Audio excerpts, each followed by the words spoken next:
하나님 말씀을 보겠습니다. 하나님 말씀은 신약성경 요한계시록 16장 12절에서 21절 말씀입니다. 신약성경 요한계시록 16장 12절에서 21절 말씀, 제가 말씀을 봉독하도록 하겠습니다. 또 여섯째 천사가 그 대접을 큰 강 유브라데의 소돔에 강물이 말라서 동방에서 오는 왕들의 길이 예비되었더라.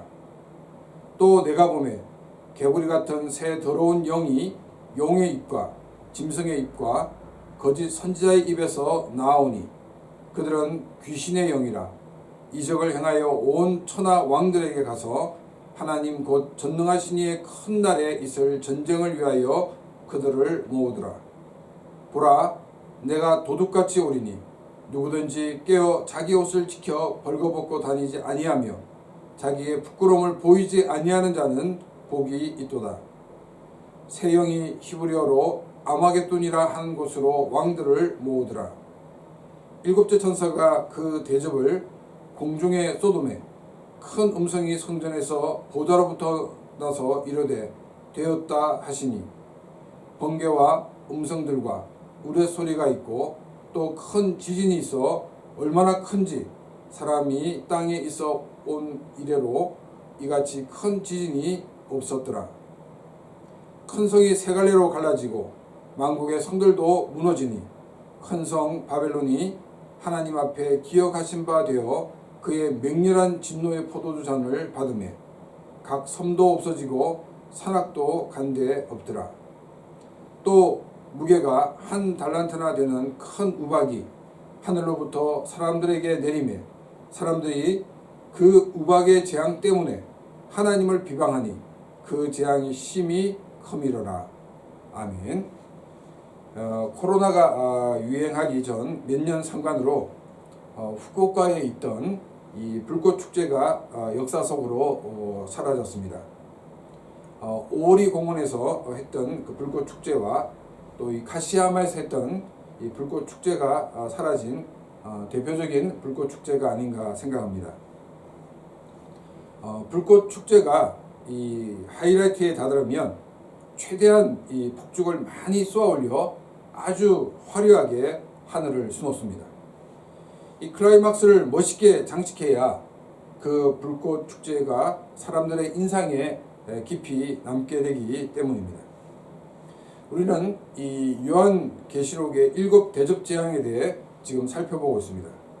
7 봉인은 하나님 백성의 입장에서 서술되었고 또 7 나팔 재앙은 하나님을 믿지 않는 이 사람의 입장에서, 그리고 7 대접 재앙은 하나님께서 죄로 타락한 인간에게 내리시는 이 심판의 시각에서 기록되었다라고 말씀을 드렸습니다.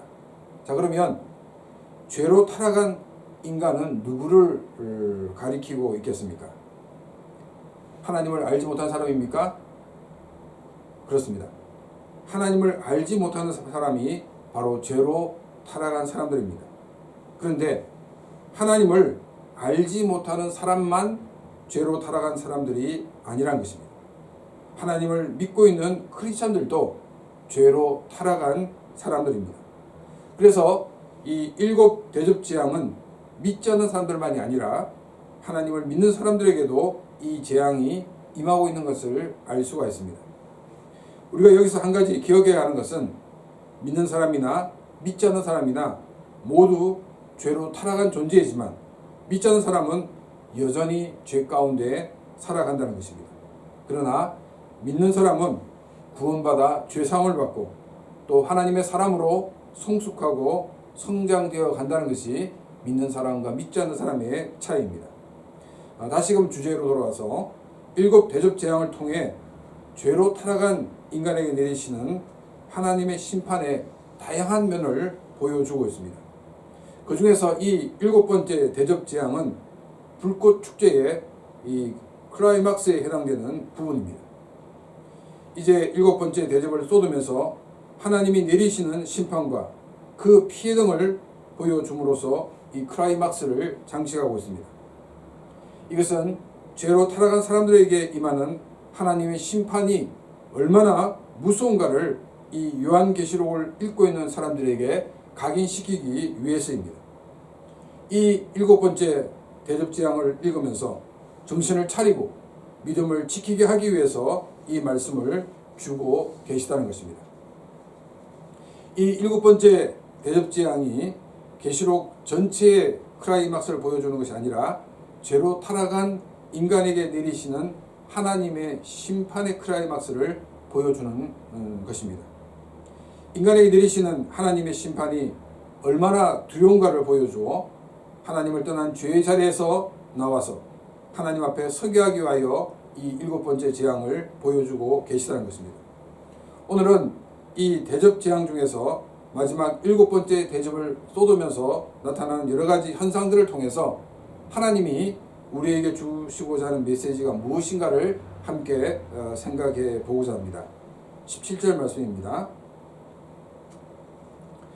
7째 천사가 그 대접을 공중에 쏟음에 큰 음성이 성전에서 보좌로부터 나서 이르되 되었다 하시니, 7번째 천사가 가지고 있는 이 마지막 대접을 이 공중에 쏟게 되었을 때 성전에서 그리고 보좌로부터 나는 큰 음성이 있었습니다. 들려지는 그 큰 음성은 되었다라는 것이었습니다. 그러면 무엇이 되었다는 것일까요? 죄로 타락한 인간에게 내리시는 하나님의 심판이 정당하게 집행되었다는 것을 말하고 있습니다. 범죄한 인간에게 내리시는 하나님의 심판, 즉 하나님이 내리시는 이 벌은 잘못한 것에 대해 벌을 주는 것만이 목적이 아니라고 말씀을 드렸습니다. 이것은 이 세상의 법제도도 동일하다고 말씀을 드릴 수 있습니다.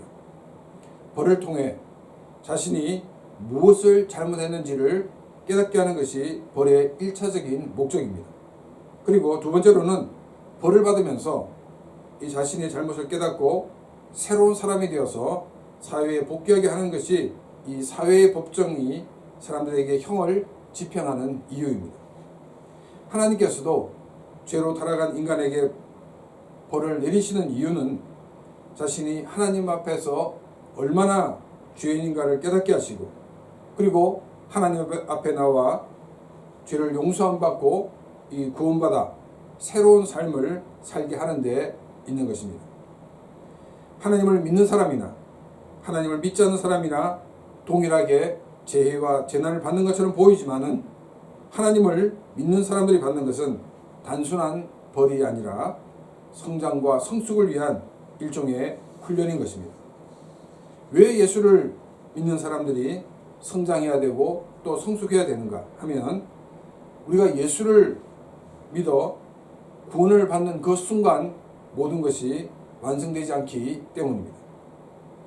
하나님 앞에 설 때까지 하나님의 사람으로 자라나야 됩니다. 이것을 우리가 신학적인 용어로 성화라고 이야기를 합니다. 하나님 앞에 설 때까지 끊임없이 겸손히 자기를 부인하고 주님의 뜻을 따를 때 성장과 성숙이 있는 것입니다. 예수를 믿었다고 하더라도 조금만 방심하면 교만해지고 또 자신이 주인이 되어 살려고 하는 것이 타락한 인간의 본성입니다. 주님을 주인으로 모시지 않고 살으면 성장되지 않고 성숙되지 않게 됩니다. 그래서 하나님께서는 때를 따라 가혹한 시련을 주셔서 그 시련을 통해 자신의 연약함을 깨닫게 하시고 철저히 자기를 부인하고 주님을 따르는 삶을 살게 하시는 것입니다. 이 재난과 재해를 통해 자신의 연약함을 깨닫고 하나님께 나가야 하는 것입니다. 크리스천으로 끝까지 하나님이 주신 은혜와 복을 누리며 살기 원한다면 우리는 순간순간 겸손하게 하나님 앞에 서야 합니다. 그리고 하나님께 자신의 모든 것을 맡겨야 하는 것입니다.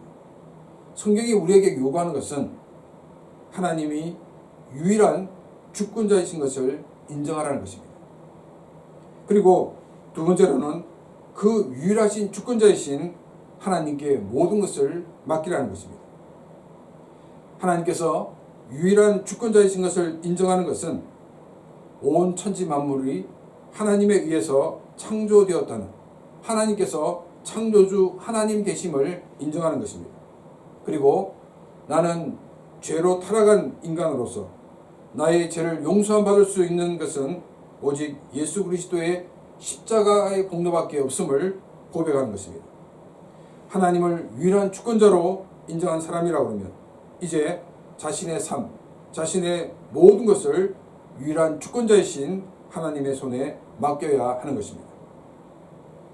많은 크리스찬들이 실패하는 이유는 자신의 모든 것을 하나님께 맡기지 않았기 때문입니다. 어떻게 보면 자신은 맡겼다라고 생각하고 있습니다. 그래서 더 이 말을 이해를 하지 못하는 경우가 많이 있습니다. 맡긴다고 하는 것이 자신의 모든 것을 맡긴 것이 아니라 자신이 가지고 있는 것, 그리고 자신이 당면하고 있는 문제만 하나님께 맡겼다는 것입니다. 하나님이 원하시는 것은 지금 내가 당면한 그 문제만을 맡기는 것을 원하고 있는 것이 아니라 나의 모든 것을 맡기기를 원하신다는 것입니다. 그런데 사람들은 아주 선택적입니다. 어떤 사람은 자신의 그 진로를 하나님께 맡기지 못하는 사람이 있습니다. 또 어떤 사람들은 자신의 자식을 하나님께 맡기지 못하는 사람도 있습니다. 또 우리 자신이 가지고 있는 취미, 또 여가 생활은 여러분 어떻게 생각합니까? 이것은 전혀 하나님과 관계없는 별개의 문제라고 생각하고 우리는 하나님께 맡길 생각도 하지 않은 것이 대부분의 크리스찬들의 생각입니다. 우리는 우리 자신의 취미와 우리의 여가 생활도 하나님께 맡겨야 한다는 것입니다. 바울은 이 고기를 먹는 문제를 가지고도 사람들에게 덕을 세우기 위해서 고기를 먹지 않겠다고 말할 정도로 자신의 삶의 모든 부분을 하나님께 맡기며 살았던 것을 보게 됩니다. 나의 삶에서 아직 하나님께 맡기지 못한 부분이 무엇인지를 찾는 그런 시간이 되시기를 바랍니다. 오랫동안 신앙생활을 했음에도 불구하고 내 삶에 변화가 없고 나의 삶에 성숙이 없는 것은 온전히 모든 것을 하나님의 손에 맡기지 않았기 때문입니다. 내가 하나님께 모든 것을 맡기지 않을 때 이러한 삶은 하나님을 주권자로 인정하지 않는 삶이 되는 것입니다. 우리는 여기서 다시 이야기의 원점으로 돌아가 있는 것을 보게 됩니다. 크리스찬으로 승리하는 삶이 되기 위해서는 하나님을 주권자로 인정해야 한다는 것과 두 번째로 주권자이신 하나님께 모든 것을 맡겨야 된다고 조금 전에 말씀을 드렸습니다. 하나님을 주권자로 인정한다면 하나님께 모든 것을 맡겨야 하는데 하나님께 모든 것을 맡기지 못한다는 것은 하나님을 유일한 주권자로 인정하지 않는다는 이 반증인 것을 우리는 기억해야 됩니다. 하나님을 유일한 주권자로 인정하지 않는 삶, 그리고 크리스찬으로서 이런 삶은 하나님이 약속하신 은혜와 복을 누리지 못하는 삶이 되고 마는 것입니다. 크리스찬이라고 하면서도 여전히 시련 가운데 거하게 되는 삶을 살게 된다는 것입니다. 우리의 삶에 일어나는 재해와 재난, 그리고 시련을 통해서 자신의 연약을 깨닫고 오직 하나님만을 의지하는 그런 귀한 삶이 되기를 바랍니다.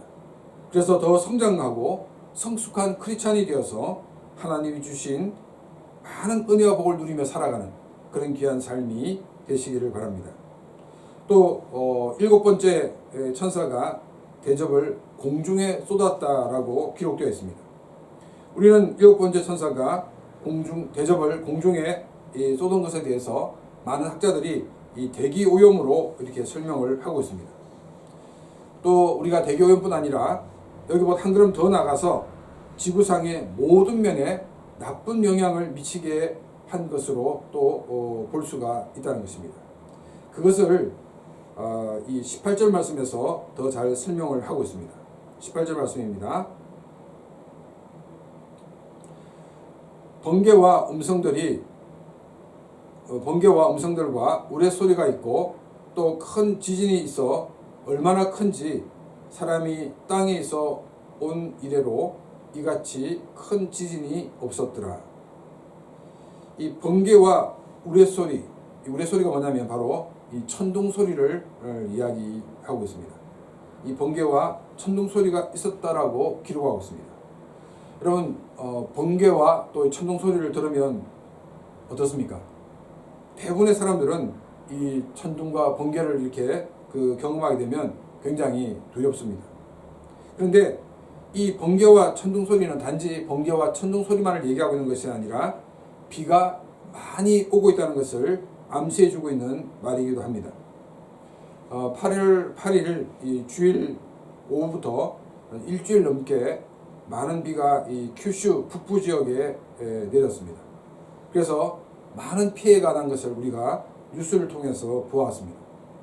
어떤 지역은 이 폭우가 내리지 않았지만은 일주일 넘게 비가 와서 이 땅이 이렇게 산사태가 일어나는 것 같은 경우도 있었습니다. 또 폭우로 인해서 하천이 범람하여 사람들에게 많은 피해를 주는 그런 장면도 우리가 보았습니다.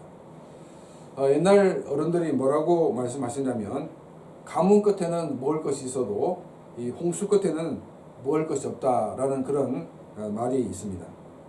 홍수의 피해가 가뭄의 피해보다도 더 크다는 것을 알려주는 이 선진들의 지혜입니다. 이 18절에서의 번개와 천둥 소리는 바로 비로 인한 그런 재해를 우리에게 말하고 있습니다. 근데 우리가 이 번개와 천둥 소리 가운데 음성들이라는 것 같은 이 단어를 보게 됩니다. 영어 성경에서는 이 사운드도 되어 있고 또 일본어 공동성경에서는 이 굉음으로 이렇게 되어 있습니다. 여러분, 이 소리를 우리가 생각할 때 소리에 대해서 별로 아무것도 아닌 것처럼 이렇게 생각할 수도 있습니다. 이제 과거에는 이 소리에 대해서 크게 사람들이 민감하게 반응하지 않았는데 이 최근에 와서 소리에 대해서 사람들이 굉장히 민감한 것을 우리가 보게 됩니다. 그만큼 이 소리라는 것은 사람들에게 어떤 경우에는 피해를 주고 있다는 것을 우리가 보게 됩니다. 그리고 이 소리는 또 사람들의 이 감정에도 많은 것 같은 이 자극을 주는 것을 우리가 보게 됩니다. 영화를 보게 될 때 만일 효과음이 없다 그러면 아마 그 영화의 흥미는 절반 이상으로 떨어질 것입니다. 또 우리가 태풍이 불 때 우리가 집안에 있으면 태풍이 부는 것을 느끼지 못합니다. 그런데 이 바람이 부는 소리, 그리고 또 바람에 의해서 집에 그 문들이 흔들리고 벽들이 그런 흔들리는 소리를 듣게 되면 사람들은 그 소리 때문에 불안한 마음을 가지게 됩니다. 그래서 이 소리라는 것은 어떤 면에서는 굉장히 사람들의 삶을 윤택하게 하는 것이지만 그 소리가 지나치게 되면 또 그 소리가 상황에 맞지 않게 되면 그것은 소음이 되고 많은 사람들을 피곤하게 하는 것을 우리가 알 수가 있습니다. 그래서 이 18절은 또 이 소음, 그리고 또 혹은 우리가 소문 같은, 그리고 사람들의 심리를 흔드는 그 같은 소리들을 우리에게 말하고 있습니다. 이 소음, 소문, 또 사람들을 뒤흔드는 것 같은 소리들은 사람들에게 좋은 면보다는 나쁜 면에 많은 영향을 미치는 것을 우리가 보게 됩니다. 그리고 또 18절에서는 이 네 번째로 말하고 있는 것이 뭐냐면 큰 지진이 있다라고 말하고 있습니다. 그냥 지진이 아니라 큰 지진이다라고 이야기를 하고 있습니다. 그리고 이 큰 지진이라는 것을 더 인식시키기 위해서 역사 이래로 이 정도 규모의 큰 지진이 없었다라고 이야기를 하고 있습니다. 2011년 3월 11일에 동일본 대지진이 있었을 때 지진이 얼마나 무서운가를 많은 사람들이 지켜보았습니다.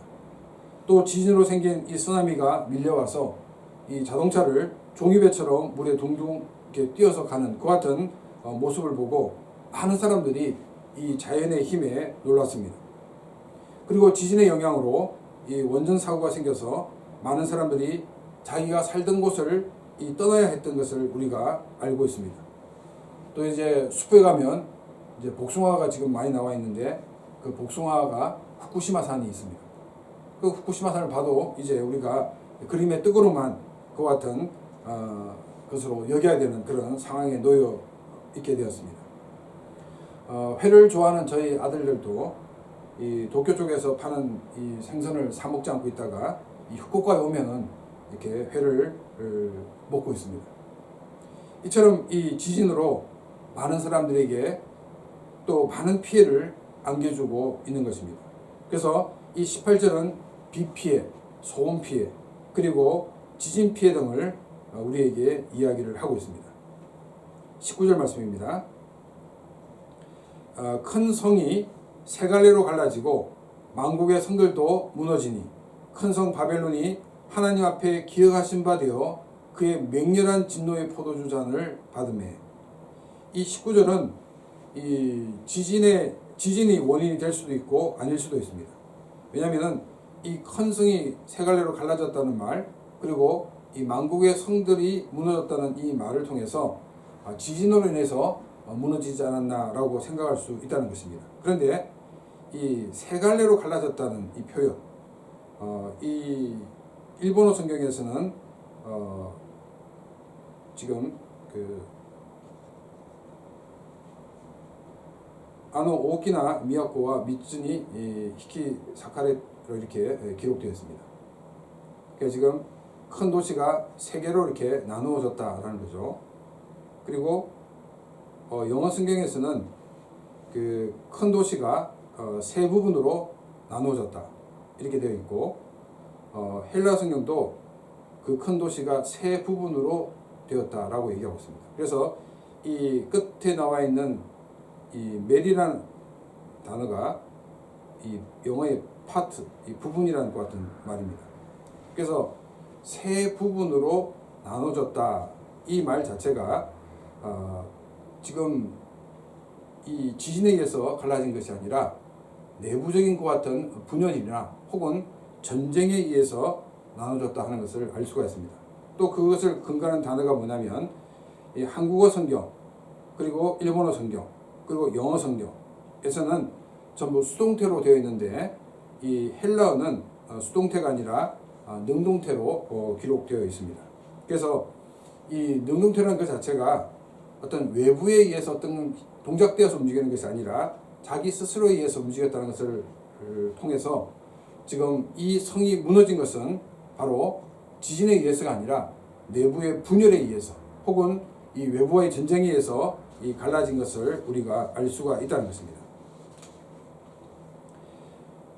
우리가 이 땅 살아가는 가운데 사람들 사이에 분열이 있고 또 전쟁이 있습니다. 이 분열과 전쟁은 사람들을 정말 밑바닥으로 이 끌어내리는 것이 바로 이 분열과 전쟁입니다. 아주 고상하게 보였던 이 사람들도 이 분열과 전쟁을 통해 자신의 죄성이 드러나게 됩니다. 하나님께서 이 분열과 전쟁이 있도록 두시는 이유는 뭐냐면 인간이 가지고 있는 죄성을 깨달으라는 것입니다. 자신의 그 죄성을 깨닫고 그 죄성을 고침을 받기 위해서 하나님께 나오라는 것입니다. 우리는 이 19절 말씀에서 또 이 큰 성이 어디인가 하는 것을 생각해 볼 수 있습니다. 이 바클레이라는 역사학자는 나라로서의 로마가 아니라 이 로마시를 가리킨다라고 말을 하였습니다. 그래서 또 그는 설명하기를 이 로마시가 이 말씀대로 이 세 개로 나눠졌다 이렇게 이야기를 했습니다. 근데 이제 근거를 제시하지 않고 그냥 로마시가 세 개로 나눠졌다 이렇게 설명을 하고 있었습니다. 근데 저는 이 로마시가 물론 세 개로 나눠질 수도 있지만은 그것보다는 지금 우리가 사본오율이라는 말이 있죠. 많이 이렇게 그 분열된 것 같은 상황을 보여주는 그 단어처럼 이 세 갈래로 갈렸다는 것이 바로 이 큰 성이 크게 분열되었다 하는 것을 우리에게 알려주고 있는 단어라고 생각을 합니다. 또 이 큰 성은 로마시를 얘기하기보다는 하나님의 백성을 괴롭히는 또 하나님 백성을 압제하는 그와 같은 세력의 어떤 그 모임의 모습이라고 말할 수 있습니다. 그래서 성경은 또 뭐라고 얘기하고 있냐면 큰 성 바벨론이라고 설명을 하고 있습니다. 이 바벨론은 이 페르시아 고레스 왕에 의해서 BC 539년에 이미 역사 속에서 사라진 나라입니다. 그런데 하나님께서는 이 바벨론이라는 그 명칭을 사용할 때는 하나님의 백성을 괴롭히는 나라라는 것 같은 그 의미로서 그 단어를 사용하고 계시다는 것입니다.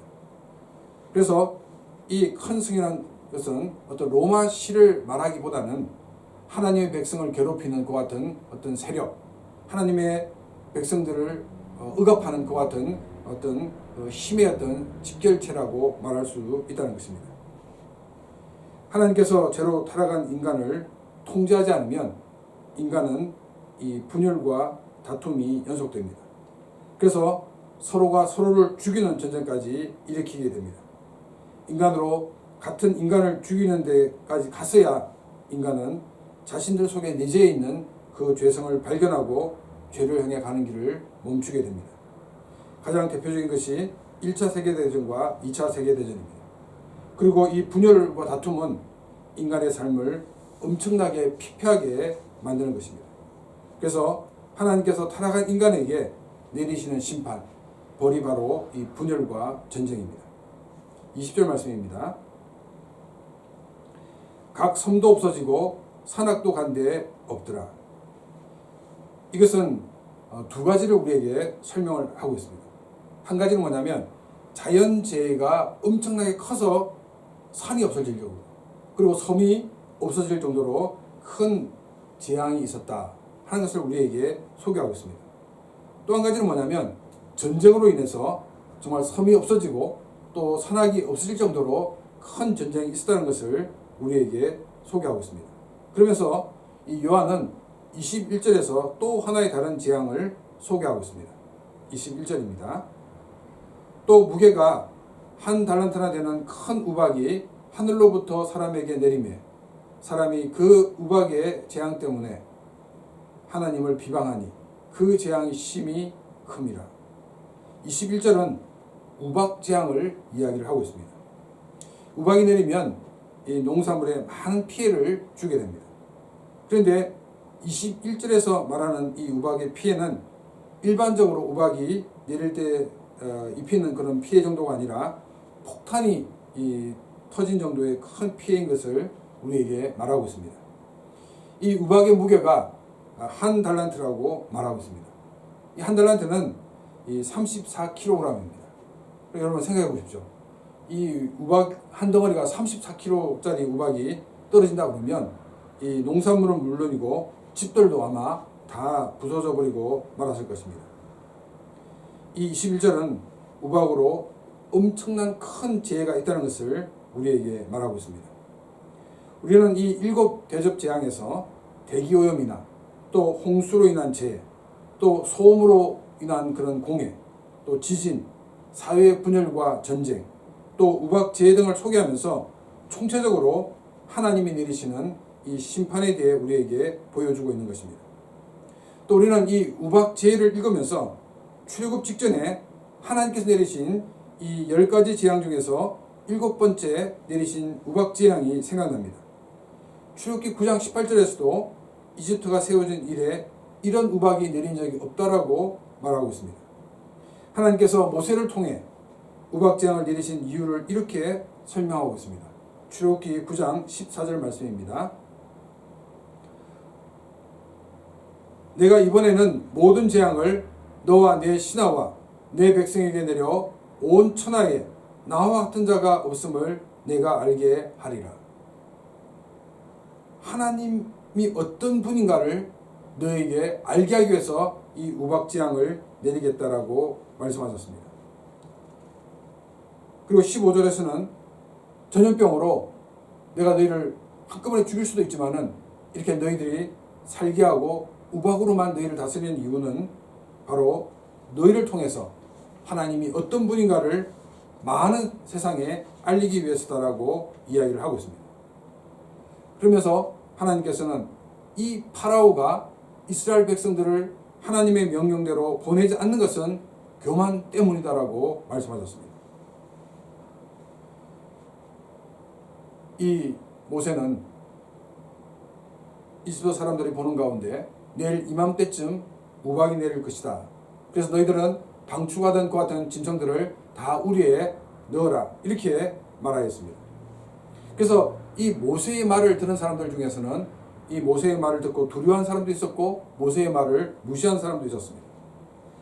모세의 말을 듣고 두려워 떨었던 사람들은 자기 집에 가족들을 다 불러 모아서 이렇게 축사해 두었습니다.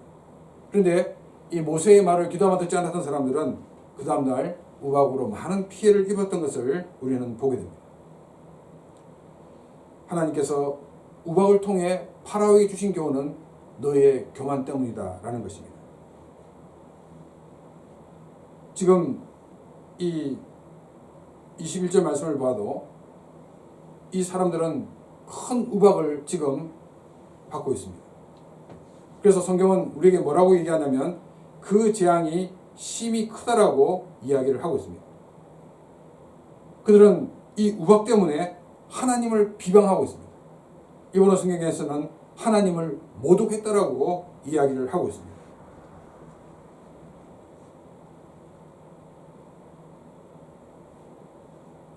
엄청난 재앙이 임했을 때 하나님이 원하시는 것은 무엇입니까? 하나님의 존재를 인식하고 자신의 연약함을 깨닫고 하나님께 돌아오는 것입니다. 그런데 이 사람들은 오히려 하나님을 비방하고 하나님을 향하여 반역하는 모습들을 우리에게 보여주고 있습니다.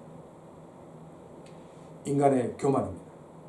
이 인간의 교만은 하나님 앞에 나오는 그 같은 엄청난 장애물입니다. 그리고 이 교만은 인간이 실패하는 가장 큰 장애물인 것을 우리는 기억해야 됩니다. 우리는 여러 가지 일들을 만날 때마다 늘 겸손한 마음을 가져야 됩니다. 하나님께서 왜 이런 상황으로 나를 인도하시는가에 대해서 우리는 깊이 살펴봐야 됩니다. 그래서 겸손히 하나님의 뜻이 어디에 있는지 그 뜻을 찾고 그 뜻 가운데 거하는 것이 우리가 하나님의 은혜를 누릴 수 있는 그 같은 방법인 것입니다. 이 일곱 대접 재앙은 믿지 않는 사람들에게 선포되는 말씀이 아니라는 것입니다. 이 글을 처음 받아 읽고 있는 일곱 교회 성도를 향해서 말씀하고 있는 것입니다. 그리고 21세기를 살아가고 있는 우리에게 동일하게 말씀을 하고 계시는 말씀입니다. 우리가 재난이나 재해를 통해서 또 혹은 시련을 통해서 우리가 성장되지 않고 또 성숙되지 않는다 그러면 우리는 우박재앙을 받고도 하나님을 향해 비방하는 자와 다를 바가 없다는 것입니다. 재난과 재해를 통해서 혹은 시련을 통해서 자신의 연약함을 발견하시기 바랍니다. 그리고 하나님 앞에 나오시기를 바랍니다. 전쟁과 분열을 통해서 인간의 재성을 보고 하나님 앞에 나와 용서를 구하고 하나님 앞에 구원받는 그런 귀한 삶이 되어야 한다는 것입니다. 그리고 하나님은 하나님을 믿는 우리들에게 성경을 주셨습니다. 이 약속의 말씀을 붙들 때 우리는 하나님의 사람으로 늘 승리하는 삶을 살 수가 있게 되는 것입니다. 재해와 또 재난만을 통해 죄로 타락한 인간은 자력으로 하나님께 나올 수가 없습니다. 하나님의 은혜가 임하지 않을 때 그들은 34kg의 그 우박이 떨어져도 회개하지 않고 하나님을 비방하게 됩니다. 그러나 하나님의 은혜가 임할 때 정말 조그만 것에서도 하나님의 인도하심을 깨닫고 하나님 앞에 나올 수가 있는 것입니다. 지금 우리는 하나님 앞에 나와 있습니다. 이것은 우리가 하나님의 은혜를 받고 있다는 증거입니다. 하나님의 은혜가 우리 가운데 임했다는 증거입니다. 그러면 이제 중요한 것이 무엇이겠습니까? 우리는 하나님이 주신 그 약속의 말씀을 붙드는 것입니다. 하나님의 말씀인 성경은 우리가 하나님의 사람으로 성장하게 하는 양식이 되는 것입니다. 이 약속의 말씀을 붙들고 하나님 앞에서 살아가 더욱 성숙하고 성장되는 그런 귀한 삶이 되어야 하는 것입니다. 매일매일 하나님의 말씀을 붙들고 살아가는 삶이 되기를 바랍니다. 그래서 더 성숙하고 성장되어서 하나님이 약속하신 많은 은혜와 복을 누리며 살아가는 그런 귀한 삶이 되시기를 주님의 이름으로 축원합니다. 이 시간 오늘 주신 말씀을 생각하며 같이 기도드리겠습니다.